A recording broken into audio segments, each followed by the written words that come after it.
Hello student, मैं doctor आशा सक्सेना आप second year के विद्यार्थियों को बैक्टीरिया की संरचना के बारे में अध्ययन कराया था। आज हम इस वाले चैप्टर में बैक्टीरिया के जनन के बारे में अध्ययन करेंगे। बैक्टीरिया चूँकि एक प्रोकैरियोटिक कोशिका है, इसलिए इसमें जनन बहुत ही सरल तरीके से होता है। यदि अनुकूल परिस्थितियां हैं, अर्थात भोजन की पूर्ण प्रचुरता है और तापमान नियत है, तो इसमें जो प्रजनन है वो कायिक यानी कि वेजिटेटिव रिप्रोडक्शन और अलैंगिक यानी कि एसेक्सुअल रिप्रोडक्शन होता है।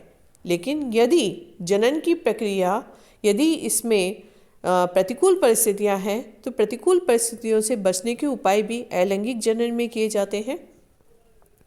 और अपने जीनोम में गुणवत्ता लाने के लिए, आगे प्रोग्रेस करने के लिए इसमें सेक्सुअल रिप्रोडक्शन या लैंगिक जनन भी पाया जाता है।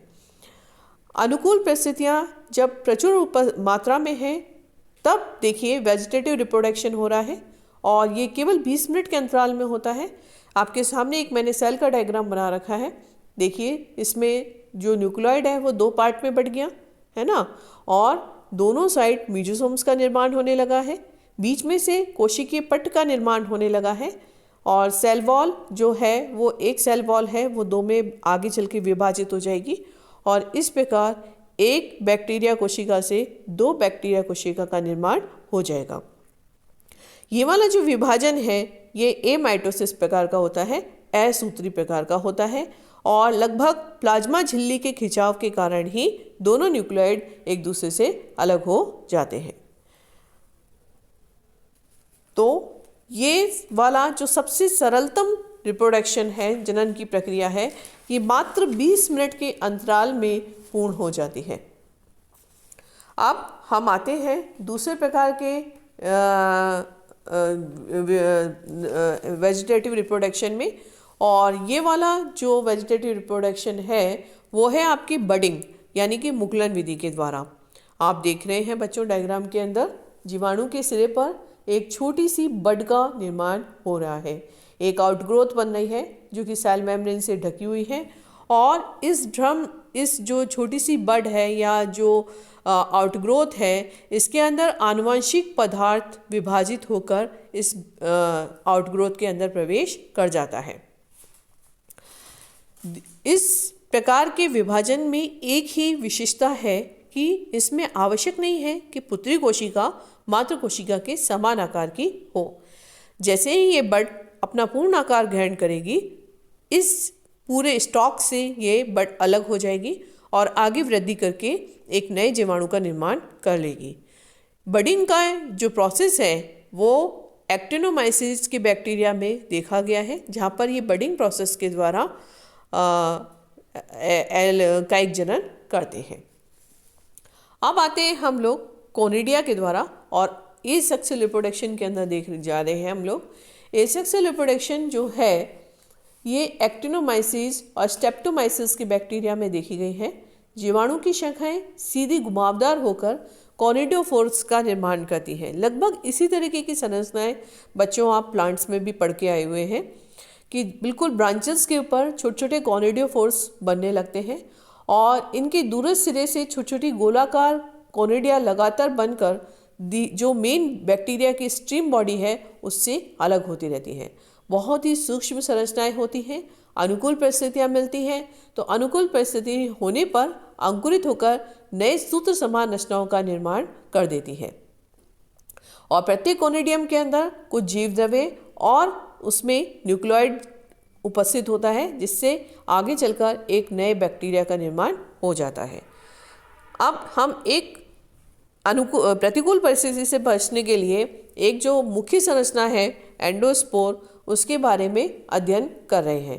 प्रतिकूल परिस्थितियों में जो सारा का सारा साइटोप्लाज्म है वो सिकुड़कर कोशिका द्रव्य और न्यूक्लियोप्लाज्म सिकुड़कर कोशिका के मध्य में आ जाता है और इसके चारों ओर एक मोटी भित्ति का निर्माण होने लगता है।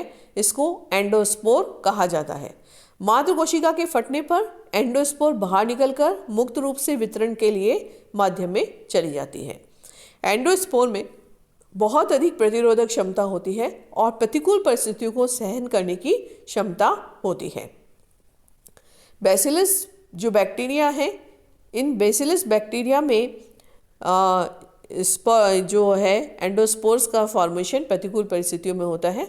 इसमें एक विशेष एग्जाम्पल मैं आपको बताना चाहूँगी, क्लोस्ट्रीडियम बोटुलिकम, जो कि एक एनारोबिक बैक्टीरिया है, एवाइविए बैक्टीरिया है। और इस क्लोस्ट्रीडियम बोटुलिकम की खास बात यह है कि इसके लिए ऑक्सीजन जो है वो पॉइजन या जहर की तरह कार्य करती है, क्योंकि ये पूर्णतः एनारोबिक बैक्टीरिया है, अर्थात ऑक्सीजन की अनुपस्थिति में जीवित रहता है। अगर इसको ऑक्सीजन मिल जाए तो इसका जीवित रहना संभव नहीं हो पाता है। तो ऐसी परिस्थितियों में क्या होगा कि ये जो क्लोस्ट्रीडियम है अपने चारों ओर एक एंडोस्पोर का निर्माण करता है और एंडोस्पोर का निर्माण करके अपने को प्रतिकूल परिस्थिति से बचाता है। सामान्यतः इस प्रोसेस के अंदर बैक्टीरिया की संख्या में वृद्धि नहीं होती है, तो कई वैज्ञानिक इसे जनन का तरीका भी नहीं मानते हैं, बल्कि इसको प्रतिकूल परिस्थितियों से बचने का तरीका मानते हैं। लेकिन कुछ बैक्टीरिया ऐसे भी होते हैं कि जिसमें एंडोस्पोर से जब ये बैक्टीरिया बाहर आता है तो उससे पहले अपने न्यूक्लियोप्लाज्म का विभाजन कर लेता है और एंडोस्पोर से कई बैक्टीरिया बाहर निकलते हैं अनुकूल परिस्थिति प्राप्त होने पर। तो दोनों ही परिस्थितियां हैं, एंडोस्पोर से एक भी बैक्टीरिया बाहर आ सकता है और एंडोस्पोर से कई बैक्टीरिया भी बाहर आ सकते हैं। लेकिन वैज्ञानिकों का तर्क ये है कि एंडोस्पोर जो है वो प्रतिकूल परिस्थिति से बचने का माध्यम है। अब इसी क्रम में हम आगे की ओर बढ़ते हैं। दूसरा एक प्रोसेस आता है स्पोरुलेशन।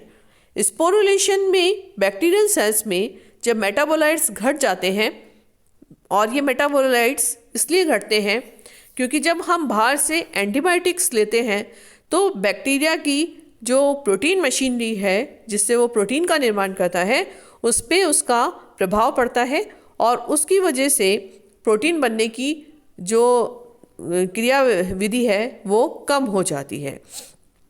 तो इस स्थिति में इसके अंदर मॉर्फोलॉजिकल और बायोकेमिकल परिवर्तन आरंभ हो जाते हैं। सेल ग्रोथ और विभाजन की क्रिया पूर्णतः रुक जाती है। ये क्रिया स्पोरुलेशन की जो क्रिया है वो 4 प्रकार से पूर्ण होती है।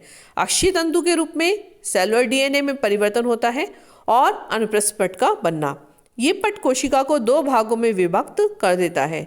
छोटा कक्ष 4 स्पोर और अग्र बीजाणु का बड़ा कक्ष मदर सेल कहलाता है।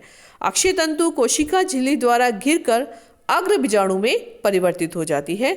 अग्र बीजाणु के मध्य 3-6 अवरोधी प्रोटीन स्तर बनते हैं जो कि कॉर्टेक्स भाग का निर्माण करते हैं और इसमें पेप्टिडोग्लाइकेन, कैल्शियम और डीपीए पाया जाता है।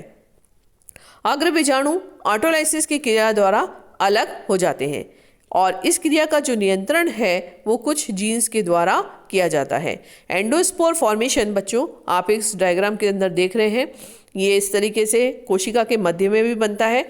सिर्फ कोशिका का बाहरी भाग यानी कि सेल वॉल और सेल मेम्ब्रेन इसके अंदर जाके स्पोर का फॉर्मेशन हो जाता है और बाद में ये एंडोस्पोर सिरे पे आता है और सेल से अलग हो जाता है। एक प्रतिकूल परिस्थिति से बचने का एक तरीका और है जिसे हम सिस्ट फॉर्मेशन भी कहते हैं। इस क्रिया में कोशिका के भीतरी पदार्थ सिकुड़कर मोटी भित्ति से ढक जाते हैं। प्रत्येक पुटी एंडोस्पोर की भांति नए जीवाणु को जन्म दे देती है।